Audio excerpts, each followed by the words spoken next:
আজকে আমার মেয়ে আমাকে বলল, মা তুমি তো আইলাইনারটা পরেছো, ভালোই লাগছে, কিন্তু আমি তোমাকে একটা সুন্দর করে একটা টিপ পরিয়ে দেবো। আমি বললাম ঠিক আছে, পরিয়ে দাও। তারপরে দেখো কি অবস্থা করেছে, দেখো। আমি স্নান করে জাস্ট আমি কাজলটা করে সিঁদুর টিঁদুর পরবে বলে রেডি হয়েছি। দিয়ে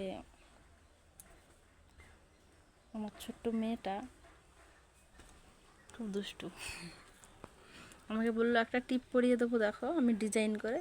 তার ডিজাইন করে আমাকে এই টিপ পরিয়ে দিয়েছে। মাত্র 4.5 বছর বয়স।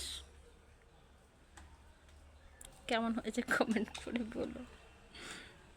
খারাপ কমেন্ট করলেও করবে, ভালো কমেন্ট করলেও করবে, আমার কোনো না, আমার বাচ্চা মেয়েটা এটা করে দিয়েছে, সেটা মাথায় রেখে সবাই কমেন্টটা করবেন, ঠিক আছে?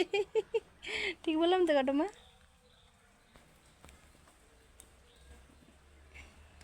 আমার ফাইনাল লুক কি করে দিয়েছে দেখো। আমি তিলক কাটি যদিও চান করে, বদমাস।